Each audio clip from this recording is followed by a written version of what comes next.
चलिए अब देखिए, सबसे पहले आप लोगों के सामने स्क्रीन पर क्वेश्चन आ रहे होंगे, तो क्वेश्चन मैं आपको बाद में कराऊंगा, पहले मैं आपको कंटेंट बताता हूं, चीजें बताता हूं कि आपको क्या क्या चीजें एनईपी के अंदर पढ़नी है।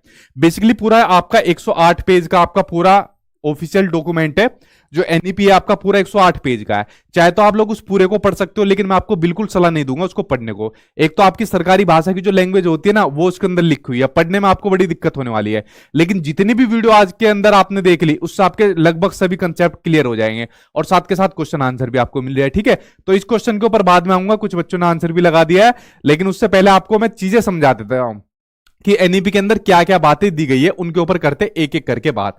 तो मैंने आपको बता दिया, एक 108 पेज का ऑफिशियल डॉक्यूमेंट भी है, आप लोगों की किसी को मन हो पढ़ने का तो पढ़ सकते हो, वरना आज की वीडियो देख लो, आपके लिए काफी रहेगी। ठीक है, देखिए एनईपी 2020 की बात करते हैं, जिसकी फुल फॉर्म होती है आपकी नेशनल एजुकेशन पॉलिसी। ठीक, तो इसके बारे में बात करते हैं। तो एनईपी के निर्माण के लिए जून 2017 में इसरो के पूर्व आपके चीफ, इसरो मतलब इंडियन स्पेस रिसर्च ऑर्गेनाइजेशन होते हैं जो आपके सैटेलाइट वगैरह भेजती है, तो इसके जो पूर्व चीफ थे आपके डॉक्टर के रंजन, जिनको के कस्तूरी रंजन के नाम से भी जाना जाता है, तो इनकी अध्यक्षता में कमेटी तैयार हुई थी, और इस कमेटी ने 2019 में एनईपी का ड्राफ्ट यानी कि मसौदा तैयार किया था। तो आप लोग समझ गए, एनईपी 2020 का जो ड्राफ्ट बना था वो किसकी अध्यक्षता में बना था? डॉक्टर के रंजन की अध्यक्षता में बना था। ठीक, अच्छा, नेशनल एजुकेशन पॉलिसी, शायद मेरी जितनी भी नॉलेज है, मुझे लगता नहीं आज तक जितनी भी इंडिया के अंदर पॉलिसी आई है, शायद इतने सुझाव किसी पॉलिसी के लिए आज तक इंडिया के अंदर आए हो। सबसे ज्यादा सुझाव इसके अंदर आए आपके नेशनल एजुकेशन पॉलिसी के लिए।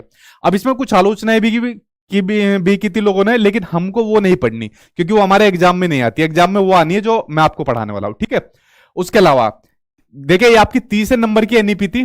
कितने नंबर की? 30 नंबर की। सबसे पहले एनईपी आई थी आपकी 1968 में, 1968 वाली पहली थी, उसके बाद 1986 में आई थी, और आपकी तीसरी वाली है एनईपी 2020। तो ठीक है, तो आप लोग समझ गए। अब बढ़ते हैं, अगला पॉइंट क्या दिया हुआ है? कैबिनेट द्वारा MHRD, ministry of human resource development, इसका नाम बदलकर अब एजुकेशन मिनिस्ट्री कर दिया गया, शिक्षा मंत्रालय कर दिया गया। ठीक है, तो आप लोग समझ गए इसका नया नाम क्या है, आप लोगों को पता भी होगा। अगला है, वर्ष 2030 तक अध्यापन के लिए न्यूनतम डिग्री योग्यता कितनी होनी चाहिए? कम से कम 4 वर्ष का बीएड डिग्री होना बहुत जरूरी है। तो आप लोग समझ रहे हो बीएड का कितना महत्व बढ़ जाएगा आने वाले फ्यूचर के अंदर। ठीक है, तो 2030 तक तो आपको बीएड ही मतलब उसके बाद तो आपको बीएड ही दिखने वाला है, तो बीएड की बहुत ज्यादा आपकी इंपोर्टेंस बढ़ने वाली है। ये कुछ बेसिक सी जानकारी थी जो मैंने एनईपी 2020 के बारे में आपको दी। अब बात करता हूं उन चीजों के बारे में जो आपके एग्जाम में आनी है, जहां से आपको क्वेश्चन सोल्व करने हैं। और देखिए, आज की वीडियो के अंदर मैं आपको चैलेंज देता हूं, एनईपी 2020 के मैं आपको कंसेप्ट समझाऊंगा, आंसर आप लोग आज खुद बताओगे, देखते जाना साथ के साथ। ठीक है, आप लोग खुद आंसर बताओगे। देखिए, सबसे पहले पढ़ते हैं इसकी बेसिक चीजों के बारे में, स्कूल एजुकेशन के बारे में पढ़ते हैं। तो स्कूल एजुकेशन का जो प्रारूप है वो किस तरीके का अब आपको देखने को मिलेगा एनईपी 2020 के लागू होने के बाद।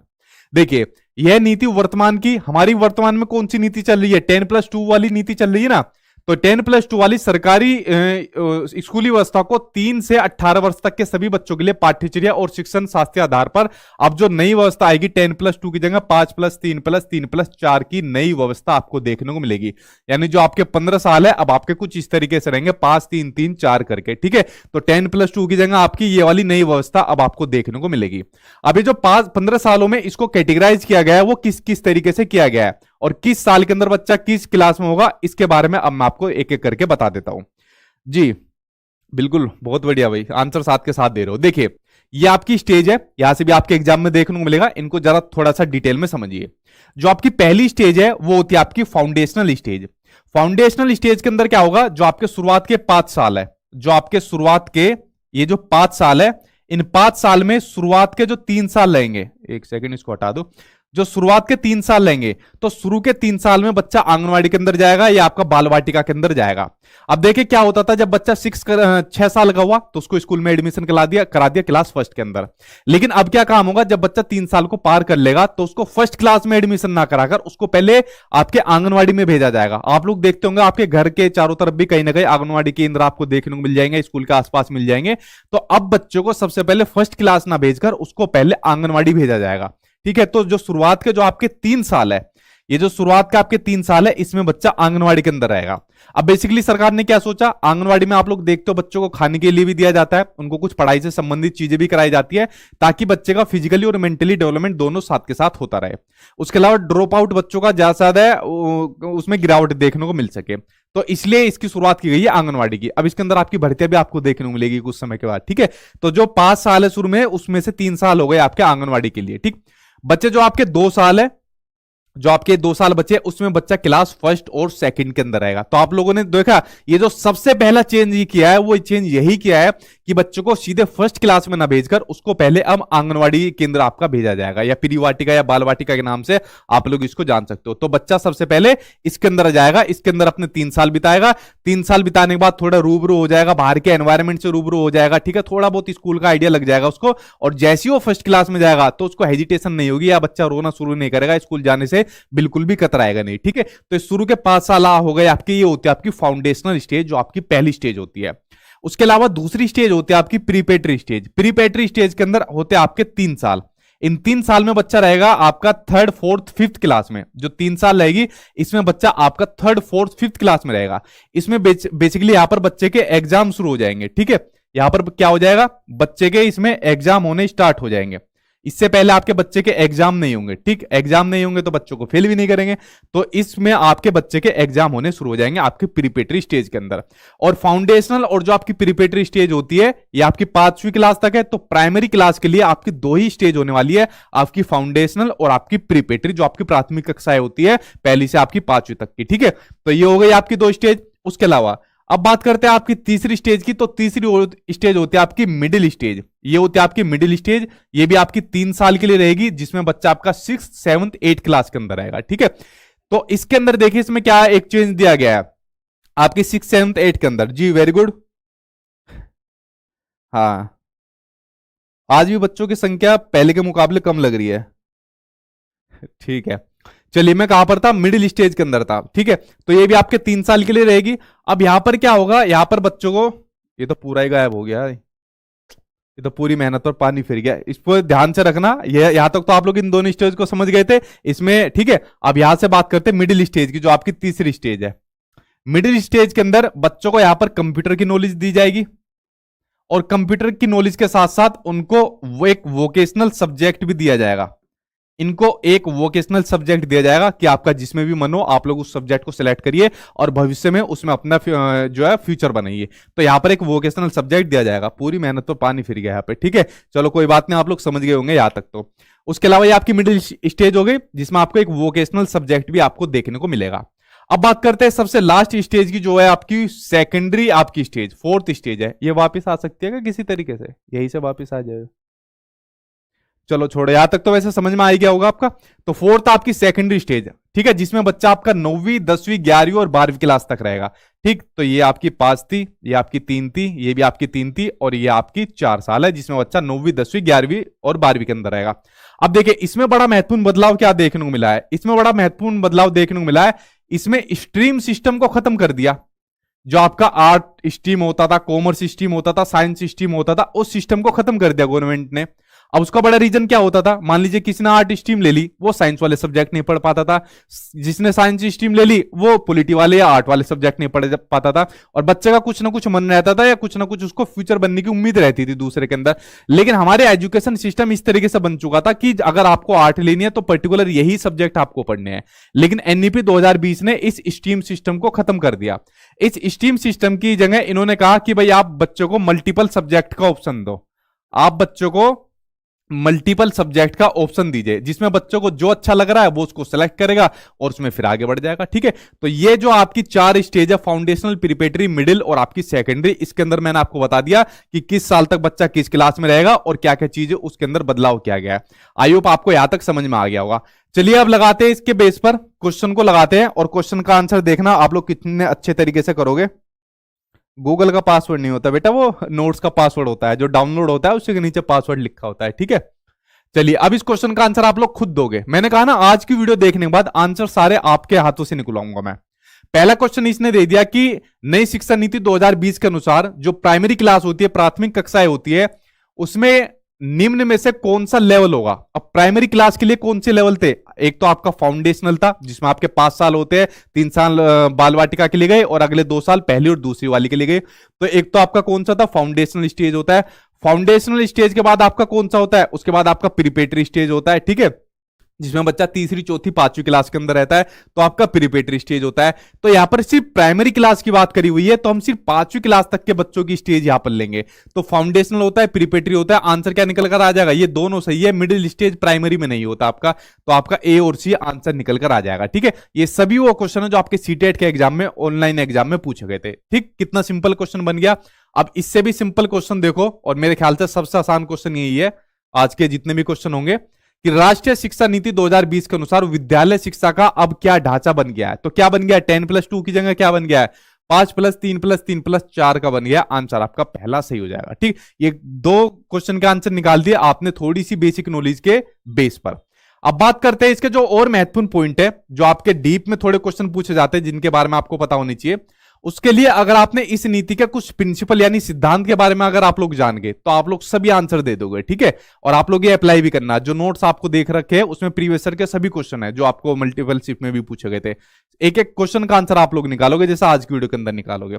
अब ध्यान आपको ये रखना है, जितने भी सिद्धांत इस वीडियो के अंदर मैं आपको बता रहा हूं, किसी एक को भी आपको नहीं छोड़ना, क्योंकि एक एक नंबर बड़ा महत्वपूर्ण है। अब इसका पहला प्रिंसिपल है कि जो संरचनात्मक समझ है, इसको इंग्लिश में याद करना, जो कंसेप्चुअल अंडरस्टैंडिंग होती है, इस पर अब जोर आपको देना चाहिए। कंसेप्चुअल अंडरस्टैंडिंग पर, ना कि रोट लर्निंग पर, ना कि रटन प्रणाली पर अब आपको जोर देना है, या फिर परीक्षा के लिए होने वाली पढ़ाई पर। अब देखिए, छोटे बच्चों के लिए तो ये चीज लागू होती है, लेकिन आप लोग जो बड़े बच्चे हैं उनके लिए भी लागू होती है। क्योंकि अब जो सीटेट का जो आपका पैटर्न है वो कैसे हो गया है? वो आपका समझ पर आधारित हो गया, अंडरस्टैंडिंग लेवल पर आधारित हो गया है। अब रोट लर्निंग से आपको काम नहीं बनेगा, आप लोगों ने देख भी लिया है जो आपका ऑनलाइन एग्जाम हुआ है। तो जो भी चीज अब आपको पढ़नी है, जो चीज आपको लर्न करनी है, वो अब आपको समझनी पड़ेगी, फिर उनका एप्लीकेशन करना पड़ेगा, ना कि सिर्फ उनको रटना पड़ेगा। तो यही चीज छोटे बच्चों के लिए भी कही गई है कि बच्चों को रटन प्रणाली से मुक्त कराकर उनको कंसेप्चुअल अंडरस्टैंडिंग पर ज्यादा फोकस किया जाए, जिससे बच्चा ज्यादा चीजों को समझ पाए और उन चीजों को समझकर एप्लीकेशन कर पाए, ठीक है। तो रोट लर्निंग को बिल्कुल नकार दिया है एनईपी 2020 ने। ये बात आपकी पहले समझ में आ गई। अगला पॉइंट देखते हैं। अगला पॉइंट दिया है कि सीखने के लिए जो सतत मूल्यांकन होता है, जो कंटिन्यूअस इवोल्यूशन होता है, सीसी आपने पढ़ा है ना, कंटिन्यूअस एंड कॉम्प्रिहेंसिव इवोल्यूशन, तो उसी में जो आपका कंटिन्यूअस इवोल्यूशन होता है उस पर जोर देता है, ना कि साल के अंत में होने वाली परीक्षाओं को केंद्र में रखकर। देखिए, अगर बच्चे का आप मूल्यांकन ले रहे हो, तो एक तो ले रहे हो आप लोग डेली बच्चे से कुछ ना कुछ क्वेश्चन पूछ रहे हो, क्लास में इंटरेक्ट कर रहे हो, क्लास में पढ़ा रहे हो, बच्चे से क्वेश्चन पूछ रहे हो, बच्चा आंसर दे रहा है, कुछ बच्चा आंसर नहीं दे रहे, तो यहां पर मूल्यांकन बहुत बढ़िया तरीके से हो जाएगा, कौन बच्चा कितना पढ़ रहा है, किस स्पीड से उसको चीजें समझ में आ रही है। लेकिन अगर मान लीजिए आप बच्चे का साल के अंत में होने वाली जो परीक्षा होती है, जिसमें पता चलता है कि अब इसके बाद कुछ नहीं हो सकता और ना ही हम उसको उपचारात्मक शिक्षण दे सकते हैं, तो क्या वहां पर बच्चों को दोबारा अधिगम क्या कराया जा सकता है? नहीं कराया जा सकता, सीधा ठप्पा लगा देंगे, बेटा तू फेल हो गया, ठीक है। तो इसलिए कंटिन्यूअस इवोल्यूशन पर ज्यादा फोकस करने की बात कही गई है, सतत मूल्यांकन पर ज्यादा बल देने की बात कही गई है, ना कि जो साल के एंड में होने वाली जो परीक्षा है उनकी बात कही गई है, ठीक है। और मूल्यांकन का उद्देश्य बच्चों को सीखने की प्रक्रिया में मदद करना है। अब जैसे मैंने आपसे क्वेश्चन पूछ लिया कि एनईपी 2020 का जो ड्राफ्ट तैयार किया था वो किसकी अध्यक्षता में तैयार हुआ था, तो ठीक है, तो आप लोगों में से बहुत से बच्चे कह देंगे सर डॉक्टर के रंजन की अध्यक्षता में। कुछ बच्चे ना भी दे पाएंगे, तो अगर कुछ बच्चे नहीं दे पाएंगे तो मैं उसको दूसरे नई तरीके से समझाऊंगा। तो आप लोग समझ रहे हो, जो मूल्यांकन होता है उससे क्या हो रहा है? बच्चों को सीखने की प्रक्रिया में हेल्प मिल रही है, ठीक है, मदद मिल रही है। तो ये बात हो गई आपके मूल्यांकन से संबंधित। मूल्यांकन जो आपका एनईपी 2020 में मूल्यांकन से संबंधित क्वेश्चन पूछे गए, भर भर के क्वेश्चन पूछे गए थे, मेरे ख्याल से अभी तक 5-6 क्वेश्चन मैं देख चुका हूं जो मूल्यांकन से संबंधित आपके आए थे, ठीक है। तो मूल्यांकन का आपका कंसेप्ट क्लियर हुआ। आगे बात करते हैं, जो स्कूल में मूल्यांकन होना चाहिए वो फॉर्मेटिव होना चाहिए, ना कि आपका समेटिव होना चाहिए। देखिए, एक होता है आपका फॉर्मेटिव, एक होता है आपका समेटिव। अब ध्यान से सुनना, एक मूल्यांकन या एक आकलन वो होता है जो टीचिंग लर्निंग प्रोसेस के दौरान चलता है, जैसा आप लोग, जैसा भी हमारा चल रहा है, मैं आपको पढ़ा रहा हूं और आप लोग पढ़ रहे हो, मैंने आपसे भी क्वेश्चन पूछा, आप लोगों ने आंसर दे दिया या नहीं दे दिया। तो फॉर्मेटिव असेसमेंट वो असेसमेंट होता है, वो इवैल्यूएशन होता है जो टीचिंग लर्निंग प्रोसेस के दौरान होता है, और सबसे बढ़िया तरीका यही होता है। मान लीजिए आपको कुछ समझ में नहीं आए, तो आपने कमेंट बॉक्स में कर दिया मैसेज कि सर मुझे ये चीज समझ में नहीं आई, मैंने कहा अच्छा बेटा ये समझ में नहीं आई, चलो दोबारा समझाता हूं। लेकिन समेटिव असेसमेंट में क्या ये पॉसिबल है? बिल्कुल पॉसिबल नहीं है। समेटिव के अंदर क्या होता है, जो ईयरली और हाफ ईयरली एग्जाम होते हैं, जो आपके साल के अंत में होते हैं, 6 महीने के बाद एग्जाम होते हैं, वो होता है आपका समेटिव असेसमेंट। उसमें क्या आप बच्चों को डायग्नोस करके रिमीडियल टीचिंग दे पाओगे, नहीं दे पाओगे। इसलिए फॉर्मेटिव को आपको सबसे बेहतर माना गया है। और एनईपी 2020 ने भी जो बात कही है स्कूल के अंदर मूल्यांकन की, वो फॉर्मेटिव की कही है, ना कि समेटिव की बात कही है। ठीक है, आप लोग खुद भी देख सकते हो, फॉर्मेटिव बढ़िया है, समेटिव बढ़िया है, आप लोग खुद आइडिया लगा लीजिए कौन सा बढ़िया है। ठीक है, तो ये वाली बात हुई मूल्यांकन के संबंध में। आगे बात करते हैं, छात्रों की प्रोग्रेस के मूल्यांकन इवोल्यूशन के लिए परख नामक एक नए सेंटर की स्थापना होगी, जिसको नेशनल असेसमेंट सेंटर की स्थापना की जाएगी। कि अगर बच्चों की जो प्रगति है, प्रोग्रेस है, उसको देखना है बच्चे ने कितनी प्रोग्रेस हासिल की है, तो उसके लिए एक ऐसे सेंटर की स्थापना की जाएगी। ये मूल्यांकन से संबंधित कुछ आपके पॉइंट थे और यही से आपको चीजें देखने को भी मिलेगी आपके एग्जाम के अंदर। उसके अलावा जो एनईपी 2020 है और क्या कहता है, एनईपी 2020 कहता है कि यह सीखना कि कैसे सीखना है, इस पर जोर देता है। अब आप लोग यहां पर क्या सीख रहे हो, आप लोग यहां पर सीख रहे हो एनईपी 2020 के बारे में, यही तो सीख रहे हो आज लोग आप लोग वीडियो के अंदर। लेकिन एनईपी 2020 के बारे में आप लोग कैसे सीख रहे हो, आपको मैं कंसेप्ट भी बता रहा हूं, कंसेप्ट के बाद फिर मैं आपको क्वेश्चन आंसर के थ्रू प्रैक्टिस भी करा रहा हूं और चीजें मैं आपको समझा भी रहा हूं। तो आप सीख तो रहे हो, ये मायने नहीं रखता कि आप लोग सीख क्या रहे हो। आपने किताब पढ़ ली, जाके आप सीख सकते हो, 108 का डॉक्यूमेंट है, गूगल से जाके डाउनलोड कर लो, तब भी आप सीख सकते हो। ये मायने नहीं रखता कि आप लोग सीख क्या रहे हो, आप लोग जो सीख रहे हो उसको कैसे सीखना है, यह मायने रखता है। ठीक है, तो एनईपी 2020 इस पर बल देता है कि यह सीखना कि कैसे सीखना है। पहली बात तो ये होगी इंपोर्टेंट। उसके अलावा मानकीकरण से लचीलापन, इस पर बदलाव को और प्रस्ताव करता है। देखिए एनईपी 2020 कहता है कि भाई जो भी आपका करिकुलम होता है, टेक्स्ट बुक होती है, पढ़ाई का तरीका होता है, अधिगम का तरीका होता है, या टीचिंग के जितने भी मेथड्स होते हैं, उसमें फ्लेक्सिबिलिटी देखने को मिलनी चाहिए। ठीक है, लचीलापन उसमें देखने को मिलना चाहिए, ना कि मानकीकरण स्टैंडर्डाइज आपके होने चाहिए। मानकीकरण कैसे, कोई टीचर है इस क्लासरूम के अंदर आया, बेटा चलो किताब निकालकर पढ़ना शुरू कर दो, या खुद के स्कूल क्लास के अंदर आए और अपना सिलेबस कंप्लीट करा दिया, तो मानकीकरण हो गया कि जो चीज उसको कही गई है, जो करिकुलम उसको दिया हुआ है, उसको कंप्लीट करके खत्म कर देगा। क्या आप इससे सहमत हो? बिल्कुल नहीं। अब वो फ्लेक्सिबल होना चाहिए। अगर मान लीजिए वो करिकुलम को पढ़ा, टेक्स्ट बुक को पढ़ा रहा है, किताबों को पढ़ा रहा है, तो उसमें कुछ बच्चों को समझ में नहीं आ रही, तो थोड़ा वो टाइम देकर पढ़ा दीजिए, थोड़े नए टीचिंग मेथड्स का यूज करके पढ़ा दीजिए। तो फ्लेक्सिबल होना चाहिए, चाहे आपकी टेक्स्ट बुक हो, लर्निंग भी हो, XYZ कुछ भी चीज हो, उसमें फ्लेक्सिबिलिटी होनी चाहिए। और टीचर के पढ़ाने में भी फ्लेक्सिबिलिटी होनी चाहिए। लेकिन आज की डेट में ऐसा कुछ नहीं है। एक बार गवर्नमेंट जॉब मिल गई, सभी का वही हाल है, क्लास के अंदर गए, लिखो भाई ABCD, क्लास खत्म, उसके बाद ठीक है। ठीक है, तो आपको ये चीज देखनी है, आपको लचीलेपन की ओर ज्यादा फोकस करना है, ना कि मानकीकरण की ओर। अगला पॉइंट देखते हैं, अगला पॉइंट क्या दिया हुआ है। अगला पॉइंट दिया हुआ है कि हर बच्चे की विशिष्ट क्षमता हो, चाहे वो क्रिएटिव हो, रचनात्मक हो, चाहे आपकी तार्किक सोच हो, लॉजिकल थिंकिंग हो, नवाचार हो, इनोवेटिव हो, या फिर समालोचनात्मक चिंतन, वेरी वेरी इंपोर्टेंट, इसके ऊपर लगाओ, क्रिटिकल थिंकिंग हो। ठीक है, तो इन सभी की पहचान करना और उनके समग्र विकास के लिए प्रयत्न करना। देखिए आप लोग को जो भी मैं पढ़ा रहा हूं, ये आप लोग छोटे बच्चों को पढ़ाओगे तो उनकी अलग अलग क्षमताएं होती है, उनके अकॉर्डिंग आप लोग पढ़ाइए। उसके अलावा बच्चे कुछ ना कुछ क्रिएटिव माइंड के होते हैं। ठीक है, जैसे मेरी क्लास में एक दो क्रिएटिव माइंड के भर रहे हैं, जैसे उनको क्वेश्चन पूछना होता है तो इमोजी बड़ी बड़ी बनाकर भेजते हैं, तो मेरी नजर जाती है, फिर मैं उनका क्वेश्चन पढ़ लेता हूं। ठीक है, ऐसे छोटे बच्चे भी बहुत क्रिएटिव होते हैं। तार्किक सोच होनी चाहिए, लॉजिकल थिंकिंग होनी चाहिए। ठीक है, और उनके अलावा क्रिटिकल थिंकिंग यानी समालोचनात्मक चिंतन की भावना भी विकसित होनी चाहिए। अब देखिए जो आपकी क्रिटिकल थिंकिंग है, इसके ऊपर थोड़ा फोकस करिए, ये होती क्या है। अब देखिए मैंने आपको क्या काम करा, मैंने कहा भाई मैं आपको आज एनईपी 2020 पढ़ाऊंगा। एक तो तरीका है, आप लोग 108 पेज का ऑफिशियली डॉक्यूमेंट गूगल से डाउनलोड करिए और उसको पढ़ना शुरू कर दीजिए, वही से आपके एग्जाम में चीज देखने को मिलेगी। एक मैंने कहा कि जो जो चीजें आज की वीडियो के अंदर आपको पढ़ा रहा हूं उनको पढ़ लो, वो आपके लिए काफी है। अब आप में से कुछ बच्चे आपके क्रिटिकल थिंकिंग के, उन्होंने कहा नहीं सर ने जो बताइए उसको यूज करते हैं, तो उन्होंने गूगल में गए 108 पेज का पूरा PDF को उसको डाउनलोड करा और पढ़ना शुरू करा।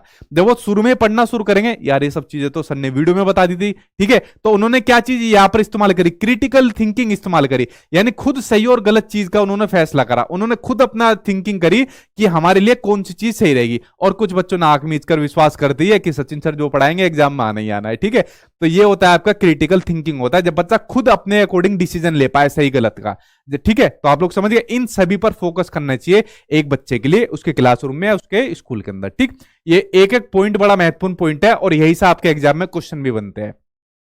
अगला है एनईपी 2020 भी इंक्लूसिव एजुकेशन की वकालत करता है, यानी समावेशी शिक्षा की वकालत करता है, जहां पर सभी बच्चों को समान रूप से समान शिक्षा दी जाती है बिना किसी भेदभाव के, चाहे बच्चे की सामाजिक आर्थिक पृष्ठभूमि कैसी हो। जैसे आप लोग जितने भी वीडियो देख रहे हैं, अलग अलग समाज से हो, कोई अमीर है, कोई गरीब है, किसी का आईक्यू लेवल कम है, किसी का ज्यादा, कोई मोटा है, कोई पतला है, ठीक है। तो अलग अलग तरीके के बच्चे आप लोग हो यहाँ पर। तो मैं आप सभी को क्या दे रहा हूं, इंक्लूसिव एजुकेशन दे रहा हूं। ये तो नहीं है कुछ अपने चुनिंदा बच्चों को अलग से पढ़ा रहा हूं, या जैसे स्कूल के अंदर कुछ कोचिंग पढ़ा लेते थे अलग से कि मेरा फेवरेट है और बाद में प्रैक्टिकल में इनके ज्यादा नंबर दिलवा दूंगा और मेरे ट्यूशन पढ़ने वाले बच्चे ठीक है वो अच्छे नंबर से पास हो जाएंगे। ऐसा तो कुछ नहीं हो रहा ना। तो यहां पर इंक्लूसिव एजुकेशन की वकालत करता है एनईपी 2020 की, सभी बच्चों को समान शिक्षा की बात करता है। ठीक, आपने पढ़ा भी होगा। अगले बात करते हैं एनईपी 2020 और क्या कहता है। एनईपी 2020 कहता है जो बच्चा सीख रहा है, चीजें लर्न कर रहा है, अधिगम कर रहा है, वो प्रयोगात्मक होना चाहिए। अब बच्चों को आप स्कूल में कोई भी चीज समझा रहे हो, मान लीजिए आप जोड़ घटा समझा रहे हो, तो जोड़ घटा भी आप समझा रहे हो, वो प्रयोगात्मक यानी एक्सपीरियंशियल आपका होना चाहिए। आपने कहा बेटा कितनी उंगली है, 2, अगर इसमें एक पेन में मिला दूं कितने हो जाएंगे सर, 3 हो जाएंगे। ठीक है, तो इस तरीके से बच्चा जब खुद करके सीखता है, प्रयोग के माध्यम से सीखता है, तो बहुत जल्दी सीखता है और जो उसके माइंड में जो उसकी स्टोरेज रहती है वो स्थायी बन जाती है, बहुत लंबे टाइम तक उसको ध्यान रखती है। तो जो लर्निंग बच्चा कर रहा है वो प्रयोगात्मक होनी चाहिए, ना कि रोट लर्निंग पर आपकी आधारित होनी चाहिए। ठीक है, और इसमें बच्चा खुद करके सीखे, लर्निंग बाय डूइंग बड़ा महत्वपूर्ण है आपका, जिसमें बच्चा खुद करके सीखता है वो सबसे ज्यादा उसके लिए महत्वपूर्ण होता है। और जितने भी सब्जेक्ट होते हैं उसमें आपकी जो कला होती है और खेल होती है उनको इंटीग्रेट करके यानी एकीकृत करके पढ़ाना चाहिए। जैसे आप लोगों ने पढ़ा भी होगा कि जैसे मान लीजिए किसी बच्चे की भाषा है, कोई भी भाषा है, तो मान लीजिए अगर वो मैथ्स पढ़ रहा है तो मैथ्स में भी वहां पर बच्चे की भाषा का विकास जरूर हो रहा होगा, पढ़ेगा मैथ्स और वहां पर हिंदी का तो यूज होगा ही, या मान लीजिए इंग्लिश का होगा, जो भी उसकी मातृभाषा होगी। तो इसलिए जितने भी सब्जेक्ट है उनको एकीकृत करके पढ़ाना चाहिए। ठीक है, तो ये कुछ पॉइंट थे जो मैंने आपको इससे संबंधित बताइए। अब देखिए जितने पॉइंट मैंने आपको बताइए आई होप आपके क्लियर हो गए होंगे। अब यहां पर आते हैं इन पॉइंट से रिलेटेड क्वेश्चन आंसर जो आपके सीटेट के एग्जाम में आए थे। अब इनका आंसर कौन देगा, इनका आंसर आप लोग खुद दोगे। ठीक है, अब देखना कैसे इनका आंसर एक एक करके आप लोग दोगे। जी हैप्पी टीचर्स डे, बहुत बहुत शुक्रिया। ठीक है, शुरुआत में मैंने आप सभी का स्वीकार कर लिया था टीचर्स डे। अब देखिए एक एक करके क्वेश्चन के ऊपर इनका आंसर अब सोल्व करते हैं। क्वेश्चन आपको दिया हुआ है, पहला देखिए क्वेश्चन की राष्ट्रीय शिक्षा नीति 2020 किस पर बल देती है। देखते हैं किस पर बल देती है। परीक्षा के लिए पढ़ने पर, सिर्फ एग्जाम के लिए पढ़ने पर बल देती है, बिल्कुल नहीं देती। स्मरण आधारित शिक्षा यानी रोट लर्निंग पर बल देती है, रोट लर्निंग शुरुआत में मैंने बता दिया बिल्कुल नहीं देती। आपकी प्रैक्टिस और ड्रिल पर देती है, ठीक है, अभ्यास पर देती है, इस पर नहीं देती। आपके कंसेप्चुअल अंडरस्टैंडिंग पर सबसे ज्यादा बल देते हैं कि बच्चा अब समझकर चीजों को समझे और समझने के बाद उनका यूज करे, एप्लीकेशन करे। जैसा आप लोग काम कर रहे हो, एनईपी 2020 को आप लोग जब अच्छी तरीके से समझ लोगे और समझने के बाद फिर इसका क्वेश्चन आंसर प्रैक्टिस करोगे, जैसे मैं करवा रहा हूं, तो आपको स्थायी याद रहेगा, लंबे टाइम तक आपका याद रहेगा और आपका एग्जाम भी अब इसी तरीके का आएगा। ठीक है, तो कंसेप्चुअल अंडरस्टैंडिंग पर सबसे ज्यादा बल देती है एनईपी 2020। अगला क्वेश्चन देखते हैं इन्हीं से जुड़ा हुआ क्या आता है। इसलिए मैं आपको शुरुआत में कंसेप्ट बता रहा हूं और साथ के साथ फिर क्वेश्चन आंसर के थ्रू प्रैक्टिस करा रहा हूं। ठीक, अगला क्वेश्चन आपको दिया है कि एनईपी 2020 के अनुसार जो मूल्यांकन होता है, जो आपका इवोल्यूशन होता है, ठीक है, इसका उद्देश्य क्या होता है। चलिए देखते हैं, मैंने आपको पूरा पढ़ा दिया। जो मूल्यांकन है रटने की क्षमता का परीक्षण करने के लिए, जहां पर भी रोट लर्निंग की बात आ जाएगी, मेमोराइज करने की बात आ जाएगी, आप लोगों ने देख लिया कितना नेगेटिव वर्ड है, एनईपी 2020 ने मना करा हुआ है। पुनः उत्पादन और याद करने, देखो यहां पर मेमोराइज करने की बात आ गई, ये भी आपका गलत हो जाएगा। बच्चों को सीखने की प्रक्रिया में मदद करता है, बिल्कुल सही बात है। मैंने आपको शुरुआत में बताया था जो मूल्यांकन होता है तो बच्चे की सीखने की प्रक्रिया में मदद करता है। आप लोग अभी सीख रहे हो, एनईपी 2020 के बारे में सीख रहे हो, अगर आपको कुछ गलती हुई तो मैं आपका यहां पर मूल्यांकन करके पता लगा लूंगा कि बच्चे की क्या गलती है और फिर उसका उपचारात्मक शिक्षण दे दूंगा। ठीक है, तो तीसरा आंसर आपका सही है। पूरे देश में बच्चों की तुलना करने के मापदंड बताना, मैंने आपको बताया हुआ है जहां पर भी बच्चों में कंपैरिजन करने की बात आ जाएगी, तुलना करने की बात आ जाएगी, 99% आपको ऑप्शन गलत हो जाएगा। ठीक है, तो मूल्यांकन का उद्देश्य क्या है कि बच्चों को सीखने की प्रक्रिया में मदद करना, आंसर आपका थर्ड सही हो जाएगा। चलिए बढ़ते हैं आपके नेक्स्ट क्वेश्चन की ओर। अगला क्वेश्चन आपको क्या दिया हुआ है एनईपी 2020 से जुड़ा हुआ। अगला क्वेश्चन देखिए क्या दिया हुआ है। एनईपी 2020 में निम्नलिखित में से कौन सा प्रावधान नहीं सुझाया गया है। ध्यान से पढ़ना, कौन सा प्रावधान नहीं सुझाया गया है। पहला, प्रत्येक विद्यार्थियों की विशिष्ट क्षमताओं को पहचानना, उनको बढ़ावा देना महत्वपूर्ण है, बिल्कुल सही बात है, एनईपी 2020 ने इसको कहा है। रट्टा मारकर सीखने और परीक्षाओं के लिए सीखने के बजाय कंसेप्चुअल अंडरस्टैंडिंग पर बल देना चाहिए, बिल्कुल इसके लिए भी कहा है कि भाई रटने से या परीक्षाओं के लिए पढ़ने से अब कोई फायदा नहीं है, कंसेप्चुअल अंडरस्टैंडिंग पर अब आपको ज्यादा बल देना है। तो इसको तो सुझाया है, ठीक है, तो ये भी आपका पॉजिटिव हो गया, ये शुरुआत वाले दोनों पॉजिटिव हो गए। अगला है सृजनात्मक पर पर्याप्त ध्यान देना चाहिए और तार्किक निर्णय करने के नवाचारित के प्रोत्साहित करने के लिए विवेचनात्मक चिंतन को बढ़ावा देना चाहिए। देखिए जहां पर बात आएगी क्रिटिकल थिंकिंग की बात आ जाएगी, तो वहां तो आंख बंद करके लगा देना, आपका आंसर बिल्कुल सही हो जाएगा, पॉजिटिव हो जाएगा। क्रिटिकल थिंकिंग की जहां पर बात आ जाएगी आपके एग्जाम में जरूर आएगा, देख लेना, ठीक है।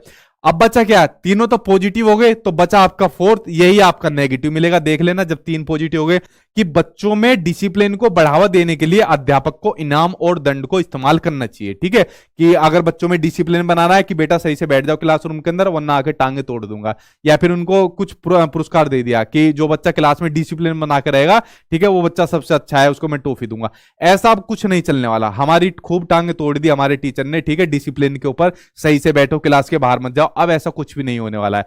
जहां पर भी आपको सबसे मेन चीज याद रखनी है, पूरी दुनिया में सबसे बड़ा बच्चे को मानना है, ठीक है। पूरी दुनिया में सबसे बड़ा किसको मानना है, बच्चा।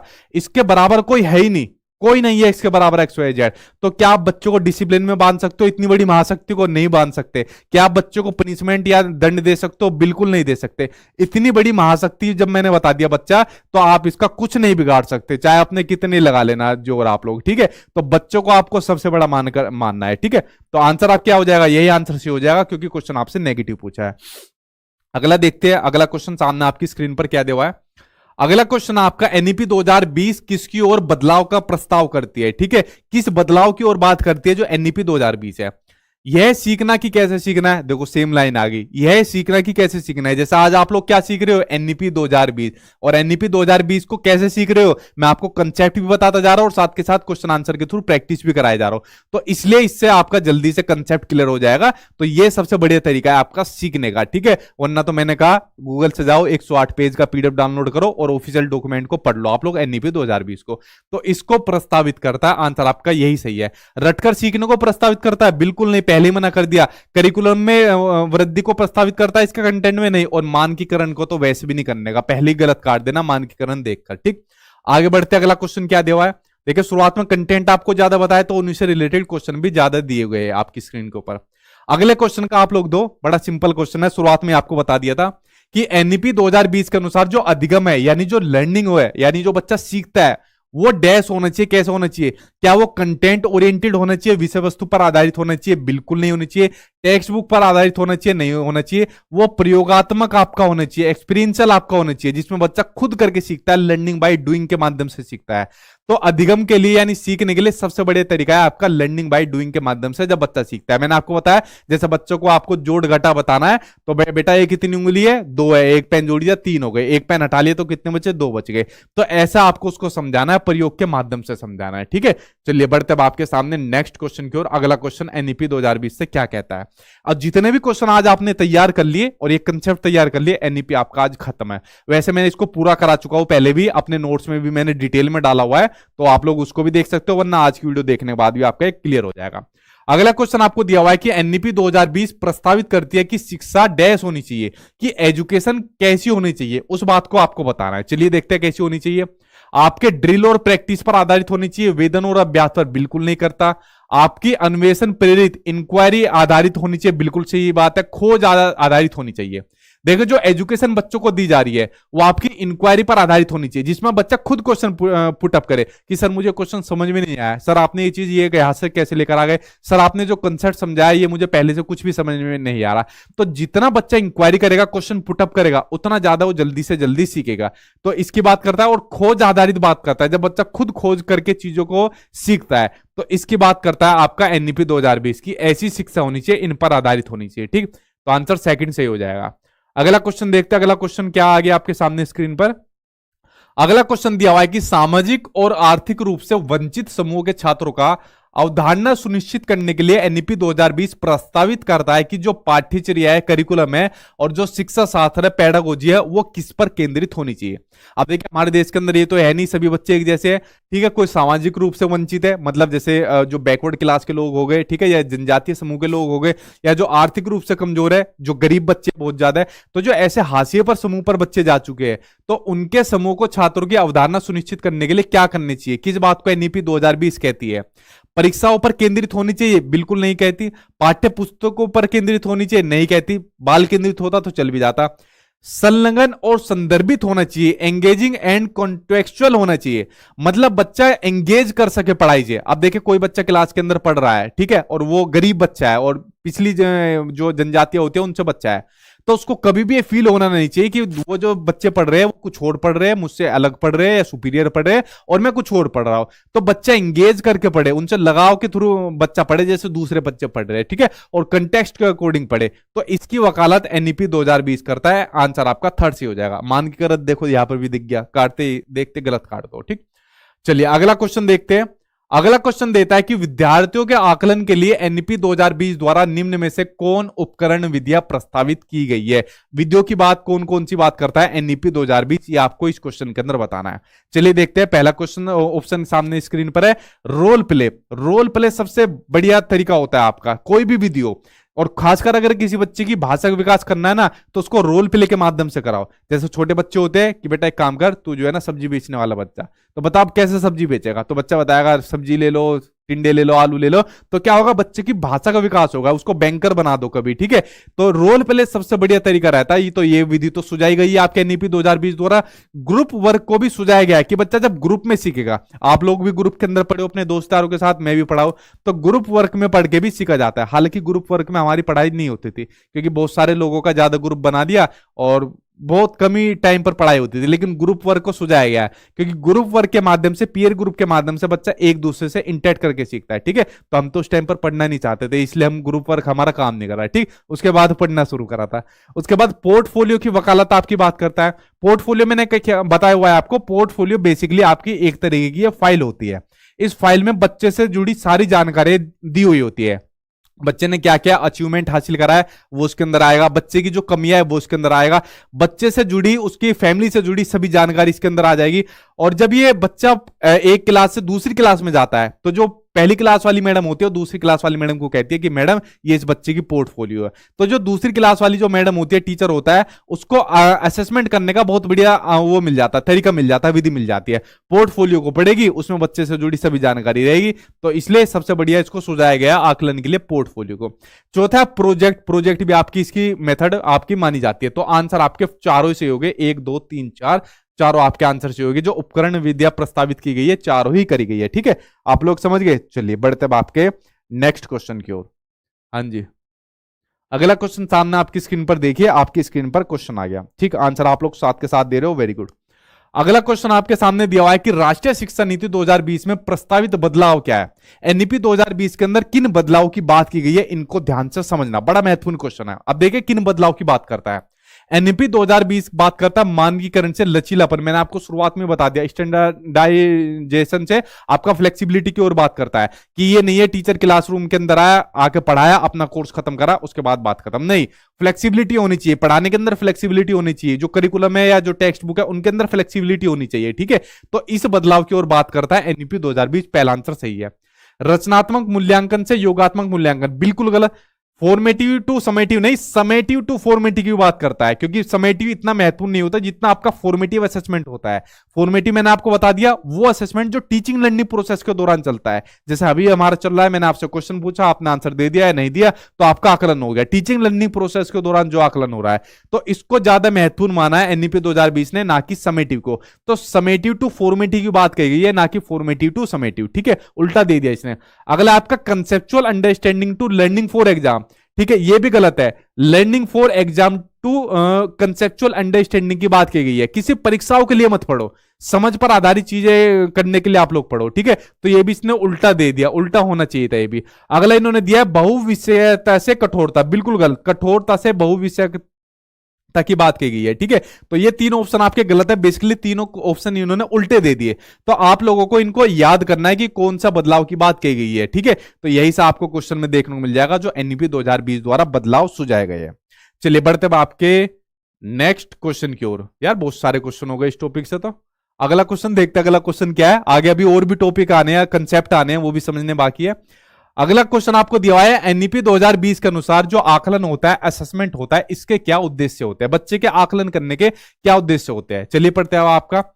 सीखने के स्तर को सुनिश्चित करने के लिए विद्यार्थियों में तनाव उत्पन्न करना और डर पैदा करना। मैंने क्या बताया था, इस दुनिया की सबसे बड़ी पावर है बच्चा, क्या बच्चे के अंदर तनाव पैदा कर दोगे या बच्चों को डरा दोगे? बिल्कुल नहीं करा सकते भाई, बच्चा अपने आप में सुप्रीम पावर है, ठीक है। तो पहला ऑप्शन ये आपका गलत हो गया, ये उद्देश्य बिल्कुल नहीं होता है। अगला है अध्यापक अधिगम प्रक्रियाओं को दोहराना। बिल्कुल सही बात है, जैसा आप लोग क्लास पढ़ रहे हो, इसको एक बार वीडियो को दोबारा देख लेना तो हमेशा के लिए आपको ये पक्का हो जाएगा, ठीक। अधिगम और विकास को अनुकूलित बनाना, ये भी सही है। क्लास के अंदर और दोनों जगह बाहर विद्यार्थियों को समर्थन देना, सपोर्ट देना, ऐसा भी करना चाहिए कि क्लासरूम के अंदर भी बच्चों को सपोर्ट दीजिए और क्लासरूम के बाहर भी अगर बच्चा सपोर्ट आपसे मांग रहा है तो वो भी आपको उसको करना चाहिए, ठीक है। तो इन तीनों की बात तो करता है आकलन की बात, लेकिन पहले वाले के नहीं करता, ठीक। मजाल है किसी की ऐसी जो बच्चों को डरा सके, तनाव दे सके उसको, ठीक है। चलिए, अब ये क्वेश्चन आपके जो मैंने आपको कंसेप्ट समझाए थे उनसे संबंधित क्वेश्चन आपके खत्म हो गए। अब नए कंसेप्ट आ गए। अब नए कंसेप्ट जो आपके भाषा से संबंधित पूछे जाते हैं, जो आपकी लैंग्वेज होती है ना, खासकर जैसे मान लो आपने कोई भी लैंग्वेज ली हो, हिंदी हो, इंग्लिश हो, संस्कृत हो, उर्दू, XYZ कोई भी लैंग्वेज हो, तो अब लैंग्वेज से संबंधित कौन कौन सी चीज आएगी उनके बारे में पढ़ते हैं, ठीक है। पहले कंसेप्ट समझा रहा हूं, फिर उसके बाद आप लोग खुद आंसर देना इनके, ठीक। चलिए देखते क्या दिए हुए हैं। पहला आपको दिया है भाषाओं के बारे में एनईपी 2020 के अंदर क्या बातें कही गई है, उनके ऊपर नजर डालते हैं। पहला इंपॉर्टेंट पॉइंट आपका मल्टीलिंग्वलिज्म, बहुभाषिकता, बहुभाषावाद। इसको बड़ा ही महत्वपूर्ण माना है एनईपी 2020 ने, और इसको एक रिसोर्स के रूप में, एक संसाधन के रूप में माना है कि जो क्लास में बहुभाषिकता वाली जो क्लास होती है ना, वो हमेशा एक रिसोर्स का काम करती है। वो कैसे काम करती है देखिए। अब आपके मान लीजिए कोई क्लासरूम है, इस क्लासरूम में कोई बच्चा हिंदी बोलता है, कोई बच्चा तमिल बोलता है, कोई बच्चा पंजाबी बोलता है, कोई बच्चा उर्दू बोलता है। तो अलग अलग भाषा वाले जब बच्चे एक क्लास के अंदर होंगे तो एक दूसरे की भाषाओं का आदान प्रदान होगा, तो एक दूसरे की भाषा को कुछ ना कुछ सीखेंगे, उनकी वोकैब को कुछ ना कुछ सीखेंगे, एक दूसरे का कल्चर का भी आदान प्रदान होगा, क्योंकि भाषा भी आपके कल्चर से जुड़ी होती है। तो जो आपकी बहुभाषिकता होती है, मल्टीलिंग्वलिज्म होती है आपकी, ये हमेशा एक संसाधन का काम करती है टीचिंग लर्निंग प्रोसेस के दौरान। उसको हमेशा आपको एक बड़ा महत्वपूर्ण मानना है। इस बात को तो आपके एनईपी 2020 ने भी कह दिया, ठीक है, क्योंकि बहुभाषी होने के उच्च संज्ञानात्मक लाभ होते हैं, ठीक है। कैसे लाभ होते हैं? उच्च संज्ञानात्मक आपके लाभ होते हैं। तो पहला आपका बहुभाषिकतावाद हो गया। आगे देखते हैं अगला पॉइंट आपको क्या दिया हुआ है। अगला पॉइंट दिया हुआ है कि बच्चों की शिक्षा का माध्यम कम से कम क्लास 5th या क्लास 8, आप लोग क्लास 8 लगाइए, कम से कम क्लास 8 तक कैसा होनी चाहिए बच्चों की भाषा का माध्यम? मातृभाषा में, यानी कि मदर टंग होने चाहिए। एक तो बहुभाषिकता होगी और एक बच्चे की मदर टंग होगी, उसको बड़ा महत्वपूर्ण माना है, ठीक है। क्या माना है? उसको बड़ा महत्वपूर्ण माना है। जैसे मेरी मदर टंग क्या है? मेरी मदर टंग हिंदी है, मैं हिंदी बोल रहा हूं, तो मेरी मदर टंग में ही मुझको ज्यादा ज्यादा बोलने के अवसर दिए जाए जब मैं स्कूल के अंदर हूं। बच्चे की जो मदर टंग होती है उसी में बच्चे के विचारों को ज्यादा ज्यादा अव्यक्त करने के अवसर दिए जाए। उसकी जो मदर टंग होती है उसको कभी भी सीमित ना रखा जाए, कभी भी उसको दबाया ना जाए। तो बच्चे की मदर टंग को बड़ा महत्वपूर्ण माना है। जब बच्चा सुप्रीम पावर है तो बच्चे की मदर टंग को कैसे कम आंक दोगे आप लोग, ठीक है। तो मदर टंग को भी, मातृभाषा को भी बड़ा इंपॉर्टेंट माना गया है एनईपी 2020 के अनुसार, ठीक। तो दोनों पॉइंट आपके क्लियर हो गए। दोनों को बड़ा महत्वपूर्ण माना है क्लास 8 तक आपका, कि क्लास 8 में तो कम से कम क्लास 8 तक आपको बच्चों को मदर टंग के अंदर आपको एजुकेशन देनी है, ठीक। आगे देखते हैं जी, आगे देखती है। अगला पॉइंट आपको दिया हुआ है राज्य, विशेष रूप से भारत के अलग अलग राज्यों में 3 लैंग्वेज फॉर्मूला, यानी स्कूल के अंदर जो 3 लैंग्वेज पढ़ाने की बात की गई है। जैसे मान लीजिए हिंदी क्षेत्र है तो हिंदी क्षेत्र के अंदर पहली आपकी मातृभाषा हो जाएगी, और हिंदी क्षेत्र में पहली मातृभाषा हिंदी होती है, दूसरी मान लीजिए इंग्लिश होगी, तीसरी कोई भी मॉडर्न लैंग्वेज होगी, ठीक है। तो पहली हमेशा ध्यान रखनी है 3 लैंग्वेज फॉर्मूला के अंदर पहले बच्चे की आपकी मदर टंग आएगी, मातृभाषा आएगी। तो जो आपकी 3 लैंग्वेज फॉर्मूला है उसको अपनाए, लेकिन ध्यान रखना है इस बात को, जो 3 लैंग्वेज फॉर्मूला है इसको फ्लेक्सिबल रखा जाए, लचीलापन इसको रखा जाए, ये नहीं इसको लादा जाए किसी राज्य के ऊपर। तो इसमें फ्लेक्सिबिलिटी की बात की गई है। मैंने कहा ना, फ्लेक्सिबिलिटी की बात आपके सभी के अंदर कही गई है, चाहे करिकुलम हो, टेक्स्ट बुक हो, 3 लैंग्वेज फॉर्मूला हो, टीचिंग का मेथड हो, हर चीज के अंदर फ्लेक्सिबिलिटी की बात करता है आपका एनईपी 2020। और त्रिभाषा सूत्र के अंतर्गत एक विकल्प के रूप में भारतीय भाषा, जैसे मान लीजिए संस्कृत है, उसका अध्ययन भी कराया जाए। इस बात को एनईपी 2020 ने 3 लैंग्वेज फॉर्मूला के संदर्भ में आपका कहा है, ठीक। आगे बात करते हैं भाषाओं के संबंध में एनईपी 2020 और क्या कहता है। क्लास 6 के लिए एक अतिरिक्त भाषा के रूप में आपकी क्लासिकल लैंग्वेज होना जरूरी है। चाहे आपकी कोई भी क्लासिकल लैंग्वेज हो, तमिल हो, तेलुगु हो, कन्नड़ हो, मलयालम हो, उड़ीसा हो, संस्कृत हो, एक क्लासिकल लैंग्वेज होना आपका जरूरी है क्लास 6 के लिए, ठीक है। और इन्हीं में से कोई ना कोई एक लैंग्वेज आपकी पूछ लेगा एग्जामिनर। आगे देखते हैं और भाषा के बारे में क्या कहा है। माध्यमिक स्तर पर एक अतिरिक्त विकल्प के रूप में विदेशी भाषा होना जरूरी है। और कौन सी विदेशी भाषा? इनमें से कोई भी, चाहे कोरियन हो, जापानी हो, थाई, फ्रेंच, जर्मन, स्पेनिश, पुर्तगाली और रूसी, इनका अध्ययन करना जरूरी है। अब देखिए इन सभी लैंग्वेज को याद कर लेना, ये आपके सीटेट के एग्जाम में पूछी जा चुकी है, ठीक है। और बेसिकली इन भाषाओं को कराने का क्या मतलब है, माध्यमिक स्तर पर कराने का क्या मतलब है कि बच्चे को एक मातृभाषा के अलावा दूसरी भाषा में तो बच्चा निपुण हो जाए, ताकि बच्चा इसमें जाकर अपना कुछ कैरियर बना सके, ताकि बच्चा जाके इसमें कुछ ना कुछ स्कोप रहे उसके जॉब से संबंधित। इसलिए उसको पहले से ही ट्रेंड कर रहे हैं कि इन भाषा में किसी ना एटलीस्ट एक भाषा में तो बच्चा निपुण हो जाए, ठीक है। तो सभी भाषाओं के नाम आप लोग याद कर लेना अच्छे तरीके से, ठीक जी। हाँ वैलिड है भाई, आपका वैलिड है, वैलिड है। अब चाहे आपका बीएड फर्स्ट ईयर दिया हो, किसी भी ईयर दिया हो आपका, अगर आपने पहले दिन भी एडमिशन ले लिया तो आपका वैलिड है। अगले पॉइंट की ओर बात करते हैं। अगला पॉइंट आपका एनईपी 2020 के अनुसार भारत सरकार की एक भारत और श्रेष्ठ भारत पहल इस बात पर बल देते कि विद्यार्थी अधिकांश रूप से प्रमुख भारतीय भाषाओं की उल्लेखनीय एकता के बारे में जानेंगे। अब देखिए हमारा देश क्या है, अलग अलग भाषाओं के लोग यहाँ पर रहते हैं, कितनी अलग अलग भाषा हमारे देश के अंदर बोली जाती है, लेकिन फिर भी कैसे रहते हैं, सब एक साथ में रहते हैं। तो एक साथ में तो रहे, लेकिन एक जो बनकर रहे उसमें भी श्रेष्ठ बनकर रहे। तो यहां पर बात हो रही है एक भारत श्रेष्ठ भारत की, और जहां तक मेरी नॉलेज सही कह रही है, ये हमारे देश के जो प्राइम मिनिस्टर है उनका ये वाला स्टेटमेंट है, एक भारत श्रेष्ठ भारत, ठीक है। जहां तक मुझे लग रहा है वही उन्होंने ये वाला स्टेटमेंट दिया था कि भाई एक भारत तो होना चाहिए, लेकिन वो श्रेष्ठ होना चाहिए, ठीक है। तो सभी भाषाओं को यहां पर सम्मान देने की बात कही गई है। अब मैंने आपको कंसेप्ट पढ़ा दिया, अब कंसेप्ट से जुड़े क्वेश्चन सामने आपकी स्क्रीन पर आ गए। अब आप लोग खुद इनका आंसर दोगे एक एक करके। चलिए पढ़ते हैं आपके, ठीक है, वेरी गुड। आगे देखते हैं अब इनका आंसर एक एक करके आप लोग मुझे दो। देखिए क्वेश्चन सामने आपकी स्क्रीन पर आ गया। एनईपी 2020 में निम्न में से कौन सा कथन, कौन सा स्टेटमेंट प्रस्तावित है। चलिए देखते हो कौन सा प्रस्तावित है। अपनी मातृभाषा में शिक्षित होना, ठीक है, इसकी बात तो कहता है अपनी मातृभाषा में शिक्षित होना शैक्षिक और प्रौद्योगिक उन्नति में बाधक है। बिल्कुल गलत, बाधक नहीं है, यह आपका सहायक है, हेल्प करता है। जो बच्चे की मातृभाषा होती है वो उसको शिक्षित होने में भी, शैक्षिक होने में और किसी भी फील्ड के अंदर वो आपकी हमेशा हेल्प करेगी, कभी बाधक का काम नहीं करेगी। अगला देखते हैं।